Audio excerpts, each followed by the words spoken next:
Holding someone accountable is not an attack, though may not also be a tea party. Accountability Africa is designed to always ask questions on how our commonwealth is being handled. And from the private sector, we pry into their customer service operations.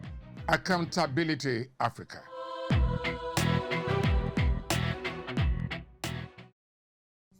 Hello and welcome to another edition of Accountability Africa, where we hold top officials in the public and private sectors charged with the responsibility of overseeing and managing the affairs of their respective organizations accountable for keeping to the mandate which they have been charged to perform. On this edition of the program, we are dwelling on Nigeria's pension scheme, retirement, and the various intricacies surrounding it. Retirement, often envisioned as a time of leisure and well-earned rest, paints a starkly different picture for many Nigerian workers. Instead of peace and tranquility, their post-employment years are marred by anxieties around delayed or insufficient benefits, plunging them into unforeseen financial hardships. Retirement in Nigeria, far from being a joyous occasion, feels more like a burden, and the issue is poised to explode as the population ages. You will agree with me that it is quite an eyesore to witness once celebrated figures like former athletes, veterans in the entertainment industry, and even former government officials struggling to maintain their past lifestyles, leading them to face one of the worst forms of vulnerability. Another particularly disturbing trend in Nigeria's pension scheme are allegations of fraud and corruption in the system. It has almost become an annual ritual to see pensioners carrying placards across various parts of the country to protest over unpaid benefits and the corrupt practices among officials of their various pension fund administration. In today's rapidly changing world, securing a comfortable retirement is a goal that should be on everyone's radar. However, statistics from a recent survey carried out by Corywise revealed that only 32.5% of Nigerians are actively saving for their retirement, and this could have serious consequences down the line. Over the years, the lack of planning and the uncertainties surrounding retirement have been a major problem for many Nigerians, and with the current economic realities, it is important now, more than ever, for every Nigerian to key into it. Now, joining us in the studio today is Wilson Ideva. He is a seasoned professional in Nigeria's pension sector. He will be exposing us to key issues around Nigeria's pension scheme and why Nigerian workers must not leave everything to chance in their preparation for retirement. So he will be telling us all this after this break. He will be taking us again down memory lane to the journey so far in Nigeria's pension scheme, where we are now and where we are supposed to be after the break. Holding someone accountable is not an attack, though may not also be a tea party. Accountability Africa is designed to always ask questions on how our commonwealth is being handled. And from the private sector, we pry into their customer service operations. Accountability Africa.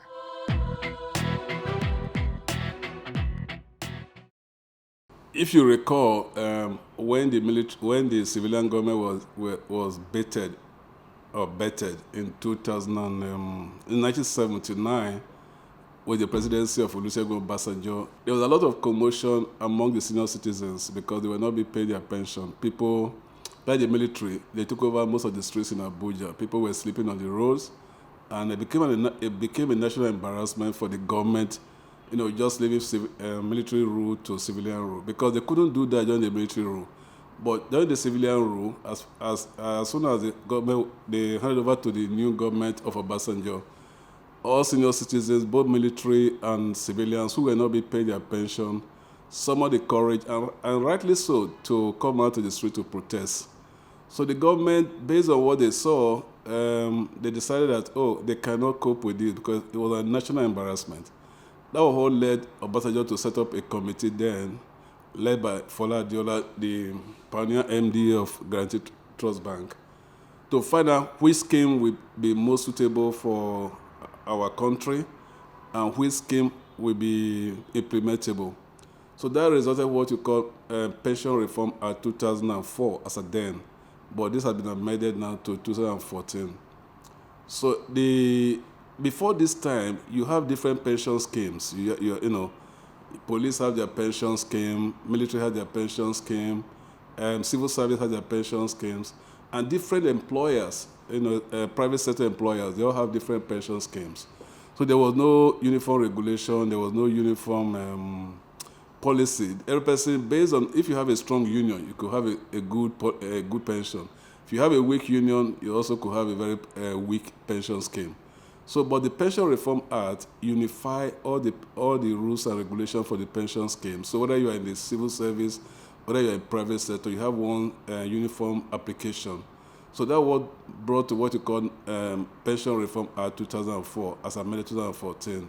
The idea was to bring pension scheme under one regulation, which is now National Pension Commission. So they became just like CBN, is regulated to the banking industry. So you have National Pension Commission regulator to the pension industry. So different private sectors set up what you call pension fund administrator companies, PFAs. And also you have a separate entity to keep the money, which you call the PFCs, pension fund custodians. So the idea was that there'll be uniform rules for contributions, there'll be uniform rules for retirement, and also there'll be uniform rule for investment of fund. If you recall, this country before now was saddled with all manner of fraud in the pension scheme because there was a weak regulation. So when you have a weak regulation, it will be subject to fraud. But with the Pension Reform Act 2014 as amended now, so you now have different players in the scheme. You have the administrators. These are people where you can remit your money to, and they keep your money. They're the one that interface with the employees. And you have the pension fund custodians. These are people where all the money that people are remitting, you transfer to them to keep. And you also have the regulators. These are people that set the rules. So that's what has happened in the since 2004 to now. That's about 20 years. So the scheme has been alive since 20 years, and the firm has grown. I think the last I heard was about 18.6 trillion. As of December, the scheme has grown, the fund has grown. What has the journey been? Well, the journey has been not too smooth, but also not too bad. Now, thank you very much, Wilson. This is an interesting journey, but with challenges. We now want him to also highlight some of the major challenges that have affected the smooth operation of the scheme in the last 2 decades of its existence. One of the challenges is that if you look at our demography, we are being told that we have close to about 85 million workforce. But the number of people who have enrolled under the scheme that have retirement savings account as we speak is not more than 11 million. So you have a huge gap, which means that people are not, most people have not enrolled under the scheme. And that's a major challenge. So people have the view that differential is usually at the micro scheme level, but that is not true, because you have huge SMEs, small scale industries in Nigeria employing like family businesses, employing up to 5 to 10, and most of them have no key to the scheme. You have professional groups like you have like accountants, you have like estate surveyors, you have like architects who are not that big, but who are like more than 3. They are also supposed to be part of the scheme, but they are yet to enroll. So enrollment has not been as well anticipated. That's one of the major problems we are facing for now. The value of our money is eroding. So for most RSA holders, that is their greatest challenge now, and that is the greatest dilemma they find themselves. But it's it's not peculiar to the pension industry. I think it's just like a national problem. My view is that with time, the government will find a way around the high inflation, and the inflation will come down. And also, if you want to benchmark your RSA balance with in dollar terms, so if you want to, okay, so what was my RSA balance 2 years ago? What's the value in dollars? What's my RSA balance today? What's the value in dollars? You say you lost so much money, but that again is applicable to almost everything we have in this country. So it's not peculiar to the pension industry.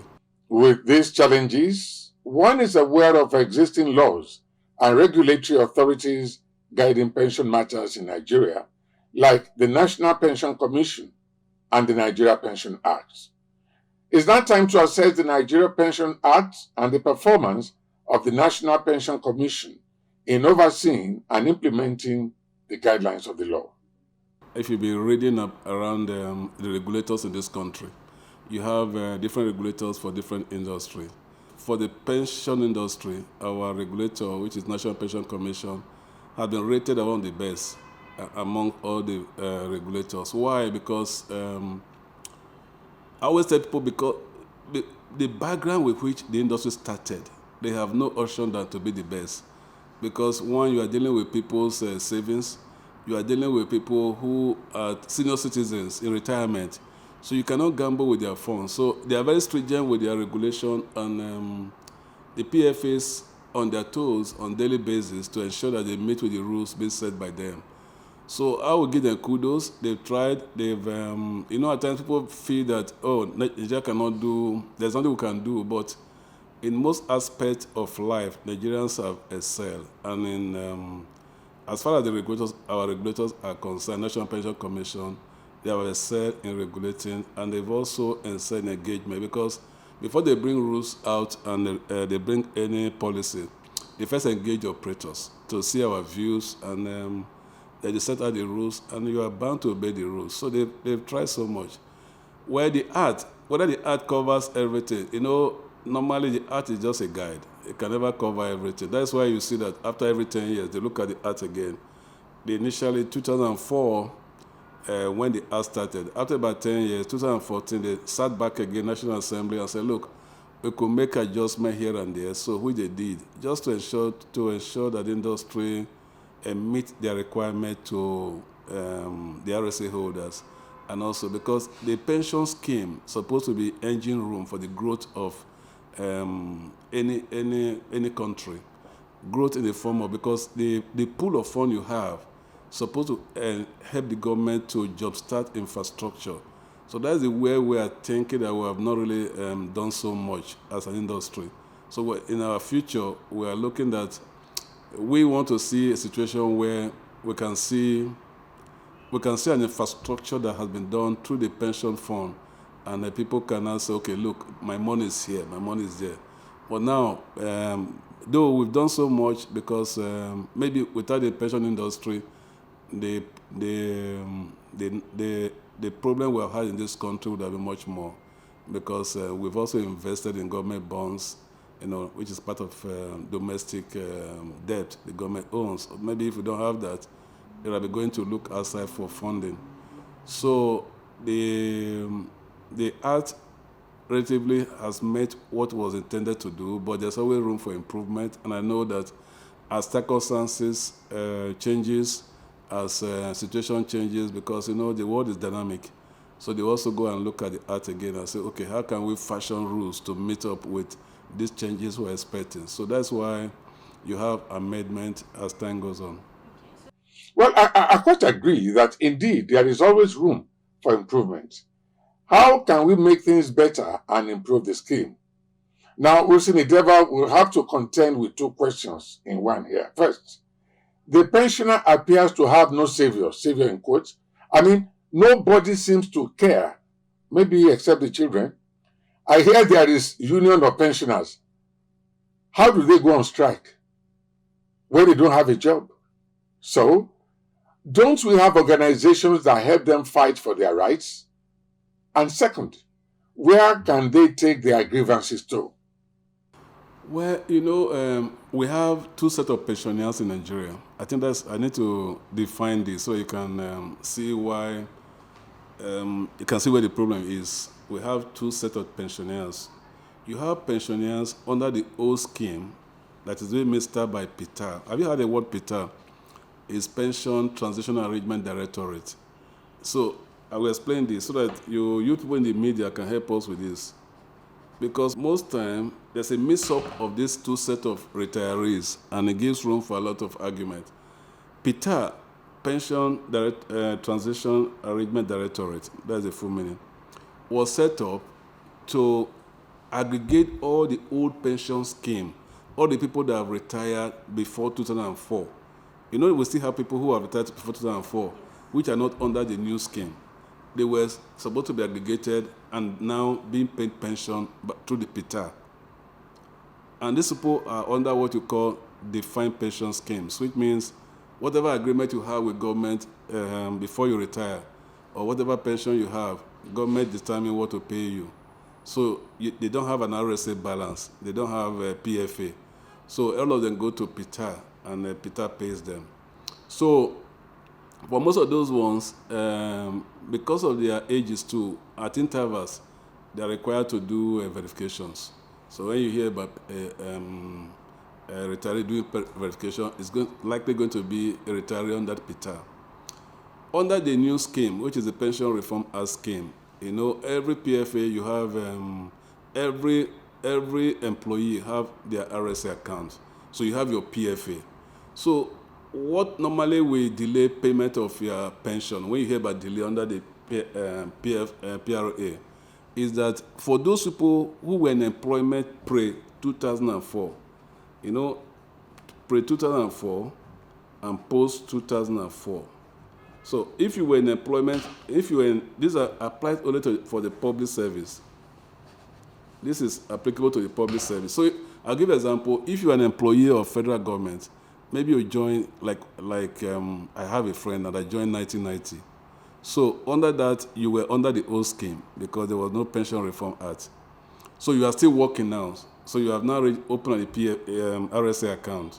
So what means that when you retire, the government is supposed to calculate your pension from that 1990 to 2004. And they call it, in our industry, they call it accrued right. So this is the pension obligation they owe to you before your RSA balance. Because if you work in a place where your RSA balance is being funded monthly, so the day you are retiring, your total RSA balance is known. Even to yourself, you know it. Even the employers knows. But if you were in the public service before 2004, when you retire, you have a portion of your pension that the government is supposed to pay to you.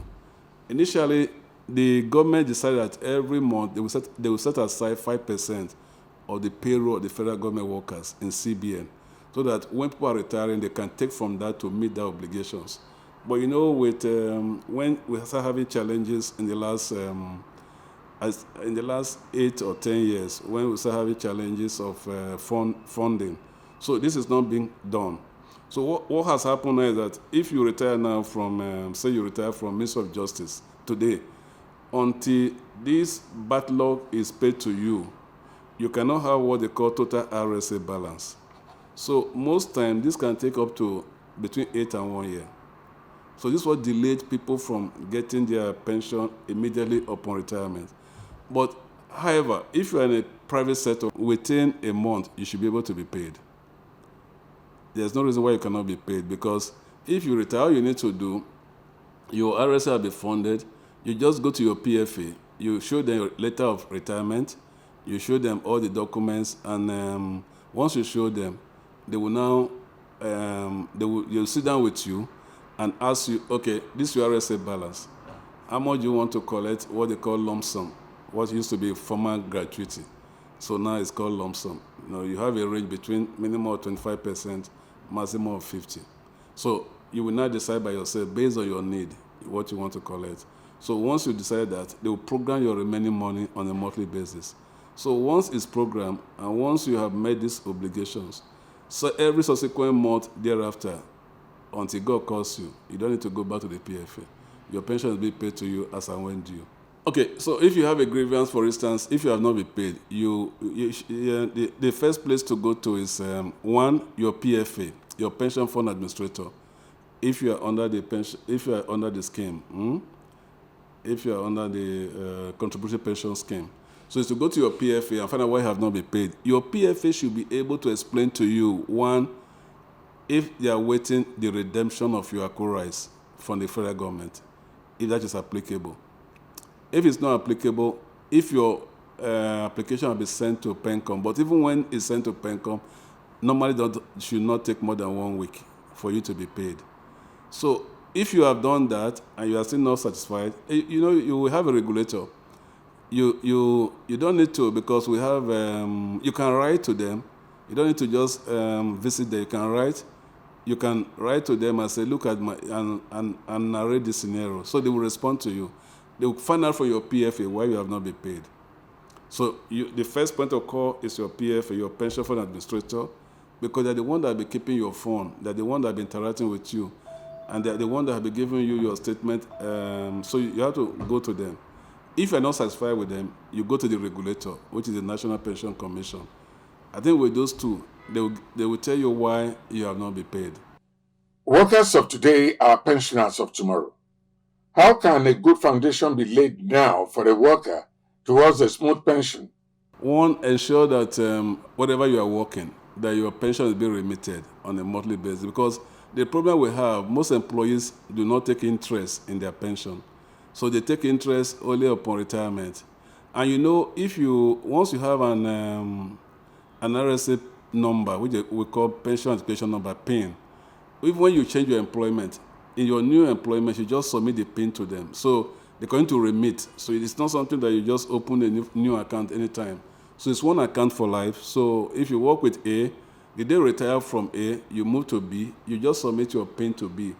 First and foremost, what my advice would be, ensure that your pension is being remitted as and when due. Additionally, you can decide that, how do I really want to live in retirement? So this is where you need technical advice now. How do I want to live in retirement? What would be enough for me in retirement? Say, if I'm retired 20 years from now, what do I think would be enough for me? Take into consideration what you call inflation and like what we're going through now, the value of the naira. You can do what we call additional voluntary contribution. Additional voluntary contribution. So what it means is that beside I think now you're contributing 18% employee, 8% employee, and 10% employer, totaling 18% of your either total emolument or your housing, transport, or a basic, depends on what agreement you have with your employer. You can decide that some part of your money you contribute it voluntarily. It's also tax-free. I.e., you can decide that, before you pay me, I want to be transferring. You can decide any amount. You can use as a percentage. You can say, okay, maybe 50. You can say 30,000 should go to my RSA account every month. If you use your pension calculator, you'll be amazed what 30,000 in 20 years will give you. There's what you call pension calculator. If you go to the website of any PFA, you can see there's something that they call it pension calculator. With that, you can if any amount you want to contribute, you can determine they will tell you the value, number of years time. All you need to do, you put some parameters. In addition to this too, you can also determine. You can decide by yourself how much you want to earn as pension. How will you do that? You know how much they are contributing for you now.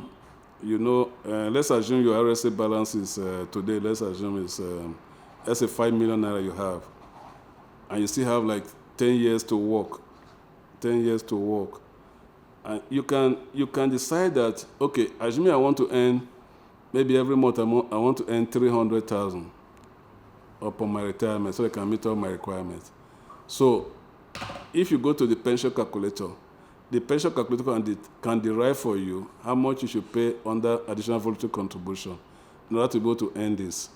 Alternatively, you can sit down with your PFA. We are winding up now, and the expert is still here.